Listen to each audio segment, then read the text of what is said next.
जागरूक अधिकारी कर्मचारी संघ के सेमिनार में पधारे हुए सभी मंचासीन एवं इस सभागार में बैठे हुए सम्मानीय अतिथियों का मैं सादर वंदन अभिनंदन स्वागत करता हूं। आज जो सेमिनार रखा गया है उसके दो विषय हैं, मध्य प्रदेश में विधान परिषद के गठन की आवश्यकता और राष्ट्र निर्माण में शिक्षकों की भूमिका। दोस्तों, भारत में 6 राज्यों में विधान में मैं अपनी बात को शुरू से ही शुरू करता हूं। तो सबसे पहले मैं शिक्षकों की राष्ट्र निर्माण में शिक्षकों की भूमिका पर अपने विचार रखना चाहूंगा। सम्मानीय मंच, अति सम्मानीय सदन, राष्ट्र निर्माण में शिक्षकों की भूमिका, राष्ट्र निर्माण एवं देश के विकास में शिक्षकों की हमेशा से ही अहम भूमिका रही है। इसलिए आधुनिक भारत में शिक्षकों को राष्ट्र निर्माता और प्राचीन भारत में ब्रह्मा विष्णु महेश की उपाधि से विभूषित किया गया है। शिक्षकों के मार्गदर्शन के बगैर राष्ट्र या चरित्र निर्माण की हम कल्पना भी नहीं कर सकते हैं। महात्मा गांधी जी कहा करते थे कि जब जब शिक्षकों ने अपने पवित्र उत्तरदायित्व का भली बात निर्वहन किया है तब तब दुनिया आगे बढ़ी है, और जब जब शिक्षक अपने कर्तव्य से पीछे हटे हैं तब तब दुनिया भी पीछे हटी है। गुरुओं की महत्ता का अंदाजा इसी बात से लगाया जा सकता है कि जब राजशाही में भी राजा महाराजा अपने आप को किसी संकट या दुविधा में घिरा पाते थे तो वो अपने मन की शांति और गुरुओं से मार्गदर्शन लेने के लिए उनके आश्रमों में जाया करते थे। प्राचीन भारत में जब शिक्षा का संचालन गुरुकुलों के हाथों में था तब भारत में तक्षशिला, नालंदा जैसे विश्व विख्यात विश्वविद्यालय हुआ करते थे जिसमें विदेशी भी पढ़ने आया करते थे।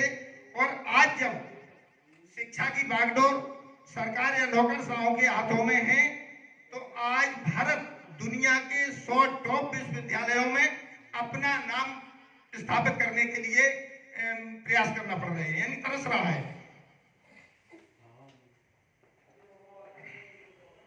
दुनिया के इतिहास साक्षी है, दुनिया के वे ही देश विकसित देशों की श्रेणी में गिने जाते हैं जहां पर चिकित्सा, शिक्षा, स्वास्थ्य या वैज्ञानिक संस्थान विषय विशेषज्ञों या गुरुओं के हाथों में है। दुर्भाग्य से भारत में ऐसी कार्य संस्कृति आज तक विकसित नहीं हो सकी है। हमारे देश में शिक्षा नीति बनाने वाले लोगों का शिक्षा क्षेत्र से जुड़ा होना जरूरी नहीं है। इसीलिए आज भारत में जो शिक्षा की दुर्दशा हो रही है उसका सबसे बड़ा कारण यही है। जिन गुरुओं में राम, कृष्ण जैसी अलौकिक शक्तियों को गढ़ने और एक सड़क पर खेलते हुए बच्चे को सम्राट चंद्रगुप्त बनाने का सामर्थ्य हो, उन गुरुओं को किसी भी काल या परिस्थितियों में कमतर आंकना यह राष्ट्र और समाज की भूल होगी। जिन शिक्षकों की कृपा से हम कलेक्टर, डॉक्टर, इंजीनियर तथा राष्ट्र के सर्वोच्च शिखर के पद तक पहुंचते हैं, आज उनसे बेगार कराना या उन्हें भार समझ करके ओपीएस योजना से वंचित करना, यह हमारे लिए एक राष्ट्रीय गौरव की नहीं बल्कि एक राष्ट्रीय शर्म की बात है। भारत के पूर्व मुख्य न्यायाधीश श्री आर.सी. लाहौटी साहब कहा करते थे कि यह तन विष की बेल है, गुरु अमृत की खान, शीश चढ़ाए गुरु मिले तो भी सस्ता जान। इन्हीं शब्दों के मतलब शिक्षकों के राष्ट्र निर्माण में शिक्षकों की भूमिका के साथ अब हम अपने दूसरे विषय पर आते हैं। मध्य प्रदेश में विधान परिषद के गठन की आवश्यकता विषय पर ग्वालियर में यह हमारा चौथा सेमिनार है। आज के सेमिनार में माननीयों के आने से हम कर्मचारियों का मनोबल बढ़ा है। विधान परिषद के गठन में आमजन एवं कर्मचारियों का क्या फायदा होगा, इस पर विस्तार से प्रकाश डालने के लिए आगे अभी वो आए नहीं, उत्तर प्रदेश से आ रहे हैं श्याम सुंदर जी, रास्ते में ही है, आ गए वो। अच्छा अभी बुलवा रहे हैं। उत्तर प्रदेश से हमारे बीच माननीय पूर्व विधान पार्षद महोदय भी हमारे बीच में पधार रहे हैं जो आपको विधान परिषद के बारे में विस्तार से बताएंगे। अक्सर लोग हमसे यह प्रश्न करते हैं कि न तो आपका कोई सक्रिय राजनीति से नाता है और न ही आपको विधान परिषद में सरलता से प्रवेश मिलने वाला है, फिर आप विधान परिषद के इतने प्रबल पक्षधर क्यों?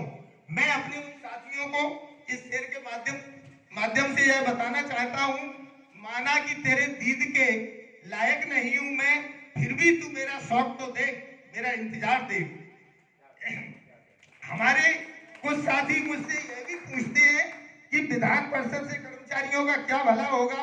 हम अपने उन साथियों को बताना चाहते हैं कि विधान परिषद सिर्फ राजनीतिज्ञों का ही विषय नहीं है, बल्कि यह विषय विशेषज्ञों तथा शिक्षकों का भी विषय है, क्योंकि इसमें शिक्षकों तथा बुद्धिजीवियों का भी कोटा होता है। इसलिए हमने कर्मचारी मंचों के माध्यम से विधान परिषद के गठन की मांग का उठाने का निर्णय लिया है और हम अपने इस अभियान को तब तक जारी रखेंगे जब तक हमारे सारे राजनीतिक दल मिलकर राज्य विधानसभा में विधान परिषद के गठन का प्रस्ताव पारित नहीं कर देते हैं। जागरूक अधिकारी कर्मचारी संघ का मानना है कि समाज के सभी वर्गों के हितों के संरक्षण एवं बुद्धिजीवियों को राजनीति में समुचित प्रतिनिधित्व देने के लिए उत्तर प्रदेश तथा बिहार की तर्ज पर मध्य प्रदेश में भी विधान परिषद का गठन होना चाहिए। संविधान के अनुच्छेद 171 में इसका प्रावधान भी है और भोपाल में विधान परिषद का सभागार भी बना हुआ है। दोस्तों, मेरी समझ में यह नहीं आता है कि भारत के जिन 6 राज्यों में विधान परिषदें हैं, वहां पर जो है वहां पर सभी राजनीतिक दल अपने प्रतिनिधियों को उच्च सदन में भेजना पसंद करते हैं, लेकिन जब मध्य प्रदेश में विधान परिषद की बारी आती है तो सभी लोग चुप हो जाते हैं। यह कैसी राजनीति है? मित्रों, सत्ता का कुछ चरित्र ही ऐसा है कि जब हम विपक्ष में होते हैं तो हमें सत्ता पक्ष की हर व्यवस्था में खोट दिखाई देती है, और जब हम सत्ता में आ जाते हैं तो वही व्यवस्था हमें अच्छी लगने लगती है। हमारा सभी राजनीतिक दलों से, चूंकि दोनों ही मध्य प्रदेश में जो भाजपा और कांग्रेस मुख्य पार्टियां हैं और दोनों ही दलों के प्रतिनिधि हमारे बीच में सभागार में भी बैठे हुए हैं, तो मेरी प्रार्थना है कि जब भारत के 6 राज्यों के लोग अपने संवैधानिक अधिकारों का उपयोग कर रहे हैं तो मध्य प्रदेश के लोगों से इससे वंचित क्यों किया जा रहा है? विधान परिषद वाले राज्यों में कर्मचारियों के हित अधिक सुरक्षित रहते हैं। इसलिए जागरूक अधिकारी कर्मचारी संघ राज्य सरकार से मांग करता है कि अन्य राज्यों की तरह मध्य प्रदेश में भी विधान परिषद का गठन होना चाहिए, या एंग्लो इंडियन एक्ट की तर्ज पर राज्य कर्मचारियों को विधान मंडलों और नगरीय निकायों में उन्हें प्रतिनिधित्व दिया जाए। अंत में इस शायरी के साथ मैं अपनी बात को समाप्त करना चाहूंगा कि शायद डगर सरल हो, कुछ दूर चलकर देखें, कुछ तुम बदल कर देखो, कुछ हम बदल कर देखें। जय हिंद, जय भारत।